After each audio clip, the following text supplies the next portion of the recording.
El rol de Product Owner dentro del equipo busca transformar un requerimiento del lenguaje natural a algo que los programadores puedan desarrollar. En el Sprint 0, ¿qué pasa antes de partir con un proyecto? Necesito tomar requerimientos, armar equipo y prepararme para partir. El 20% de las funcionalidades se ocupan el 80% del tiempo, por ende, cada aplicación tiene un core.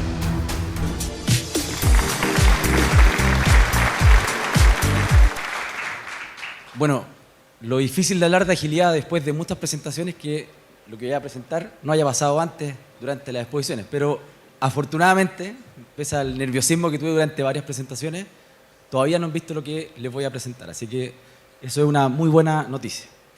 Bueno, mi nombre es Alberto Villarroel, soy gerente de TI de una empresa llamada RMS Analytics, pero por mucho tiempo he trabajado en una formación bastante poco tradicional.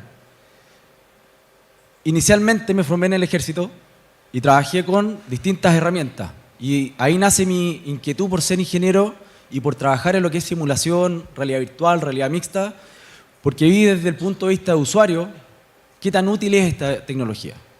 Ahora, por más de 20 años he estado conociendo tecnologías y utilizándolas. He tenido la suerte de participar en bastantes proyectos, también hacer charlas con respecto al tema de la agilidad y sobre todo con la tecnología de realidad extendida.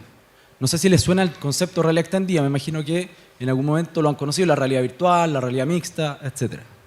Y también he tenido la suerte de estar en equipos que trabajan en proyectos y trabajar con usuarios finales, que también es bastante interesante.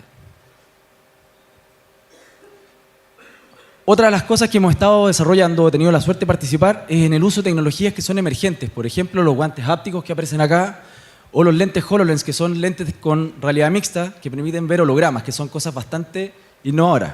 Ahora, lo innovador tiene lo complejo, que es ¿para qué lo ocupo? O sea, es muy interesante, muy vistoso, pero ¿para qué me sirve? Y ahí se empieza a mezclar la realidad extendida con la agilidad. Porque la agilidad busca encontrar en los usuarios finales ¿para qué necesito esto y cómo lo voy apuntando? También desarrollé algunos simuladores, ahí tenemos un simulador de realidad mixta, donde todos los elementos que yo toco son reales, pero para darle un contexto, ese croma que está en color verde se vuelve virtual. Esa es la gracia de esa combinación de tecnología y en ese caso busca la mecanización, o sea, la memoria muscular de los pilotos para poder prepararlos para un vuelo real. También participamos con inteligencia artificial y en España tuve la suerte de estar por más de un año en un laboratorio de robótica, lo que fue súper interesante porque todo era experiencia de usuario, un poco lo que planteaban en la presentación anterior. Ahora con respecto a Scrum, yo creo fielmente en los equipos Scrum, pero el Scrum a la chilena tiene sus características muy particulares, porque acá decimos yo trabajo con Scrum. ¿Y cuántos Sprint? No, es que Sprint no, ocupamos un tablero. Entonces no es Scrum. No, si es Scrum, pues nosotros declaramos que trabajamos con Scrum. Ah, bueno, será Scrum a la chilena. O tengo un Product Owner que además desarrolla, pero también hace el rol de Scrum Master. Otro Scrum a la chilena, o sea, claramente no definimos los roles y hay un montón de cosas que podemos ir conversando. Y yo por más de 10 años he trabajado con Scrum y he visto esa evolución. Ahora, afortunadamente, he ido mejorando, pero todavía nos falta un largo camino. Ahora, ¿por qué la agilidad en desarrollo de realidad extendida? Partamos por lo primero. ¿Qué es la realidad extendida? Es un paraguas de 3 tecnologías. Realidad virtual, donde tenemos un avatar, ¿cierto? Donde están, mis manos son virtuales, el entorno es virtual y a ustedes los vería como un avatar a cada uno de ustedes.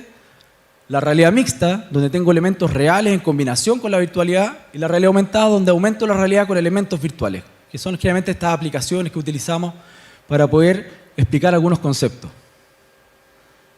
Teniendo eso presente y habiendo escuchado por mucho rato sobre las virtudes de la agilidad, las primeras presentaciones que vi de agilidad hablaban pestes de los cascadas, los métodos tradicionales que son malos, que no funcionan. La agilidad es la solución a todos los problemas y eso no, o de mi perspectiva, no es real. O sea, hay muchos proyectos que con marcos tradicionales funcionan muy bien, con tipo cascada funcionan muy bien, sobre todo cuando hay claridad con lo que queremos desarrollar. Pero cuando desarrollo una experiencia virtual, donde el cliente no sabe ni lo que es virtual, es muy difícil que tenga claridad con lo que realmente quiere. Entonces la agilidad empieza a meterse por ese lado. Ahora, ¿cuáles son las virtudes de los marcos más tradicionales? Sus ventajas es que tiene un orden lógico. Parto con los requerimientos, hago un buen análisis, diseño, codifico, testeo y lo paso a operación. Ahora, la desventaja, y aquí hay un punto importante, es que asumen predictibilidad. ¿Quién sabe lo que es la predictibilidad? ¿Quién me podría ayudar con eso? ¿Qué es la predictibilidad como concepto? ¿Para qué me sirve que algo sea predictible? O sea, ¿cómo yo puedo predecir algo? Bueno, con todos esos documentos, los casos de uso, las matrices de riesgo, yo predigo que lo que el cliente necesita es A, B y C. 3 funciones. Y eso es lo que yo sé que el cliente necesita, pero estoy haciendo una predicción porque en el fondo todos sabemos que no es 100% seguro que eso sea lo que el cliente necesita. A modo de ejemplo, la Mona Lisa. Imagínense un proyecto que nos piden pintar la Mona Lisa y nos dan todas las características de este cuadro. Nos dicen que quieren que sea una mujer con los brazos cruzados, etcétera, en un entorno pastoral. Y nosotros trabajamos la documentación hasta que logramos tener los requerimientos tan claros que pintamos la Mona Lisa. Hasta ahí, perfecto. En los marcos ágiles lo que hacemos son iteraciones, por ende tenemos un concepto. ¿Qué es lo que quiero? Una mujer en un entorno pastoral. No tengo la imagen tan clara, sino que tengo un concepto de lo que necesito desarrollar. En la primera iteración se lo presento al cliente. Oiga, ¿esto es lo que usted quiere? Perfecto, eso es lo que necesito. Ahora en la segunda, ¿estos son los colores que a usted le gustan? Sí, esos son los colores, perfecto. Y en la tercera le muestro la Mona Lisa. Perfecto, feliz el cliente. Bajo ese concepto me van a decir, pero ¿de qué me sirvió ser ágil si en ambos casos tenemos la Mona Lisa y en ambos casos el cliente quedó contento? O sea, no habría problema, el cliente tenía muy claro lo que él quería. Pero si el cliente en la primera iteración nos hubiese dicho, es que quiero que tenga unos anteojos de sol y que no tenga las manos cruzadas, ahí estábamos en un problema. ¿Por qué? Porque la iteración nos permite ir interactuando con el cliente y cuando el cliente no está tan seguro nos va a dar feedback. Y yo le estoy presentando algo que él puede entender, le estoy mostrando un croquis, le estoy mostrando algo que funciona, algo que se puede ver. Con ese feedback, ahí sí tendríamos un problema, porque en el caso de la Mona Lisa, en la parte superior, tendríamos que partir por trabajar en corregir todos los problemas que en esto tenemos. Otro punto importante es que controla las expectativas. ¿Qué entienden por expectativas?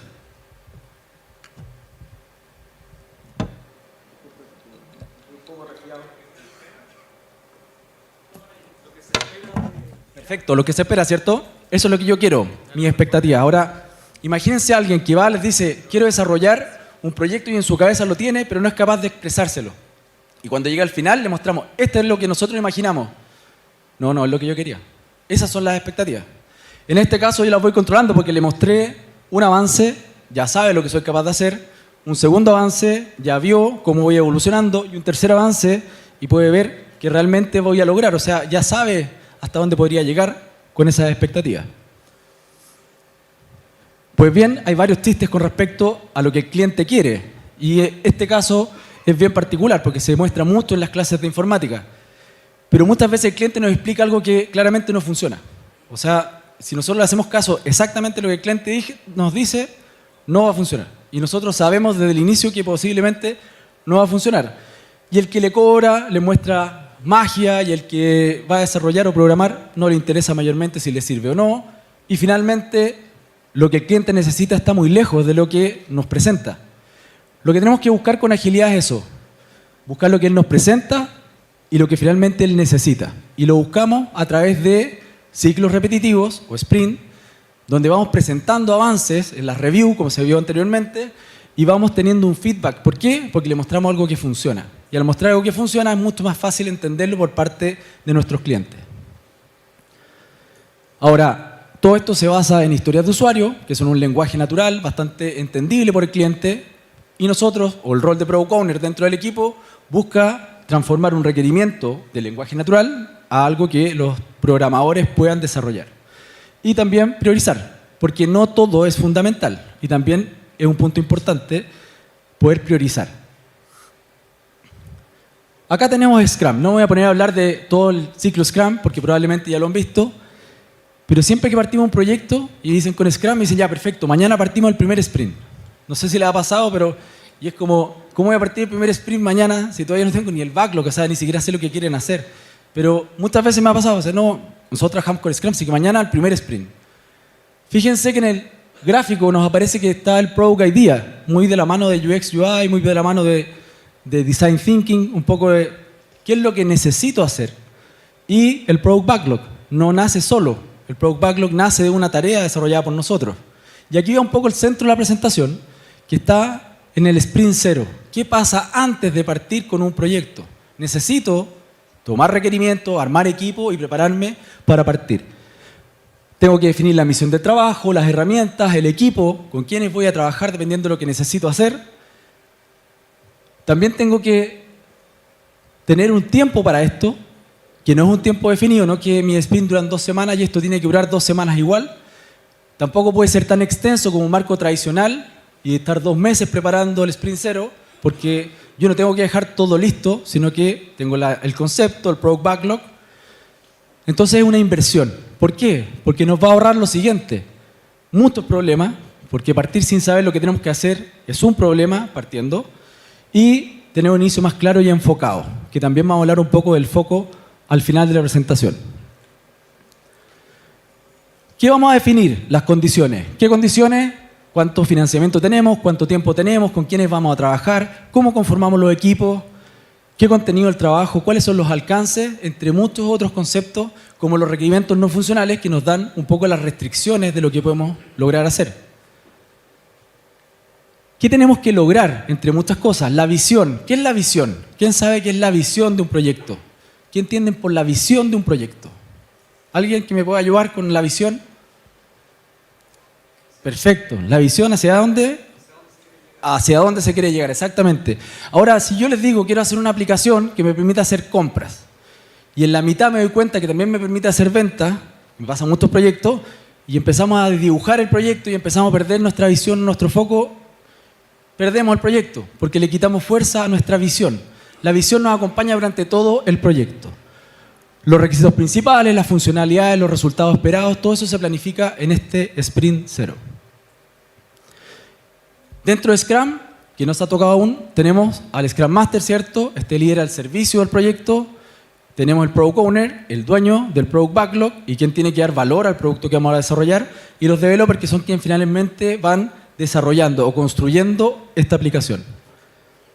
¿Y qué se hace después de este Sprint 0? Esto, que se llama User Story Mapping, que es el plan. Ahora, este plan va a cambiar durante el proyecto y nosotros sabemos que va a cambiar.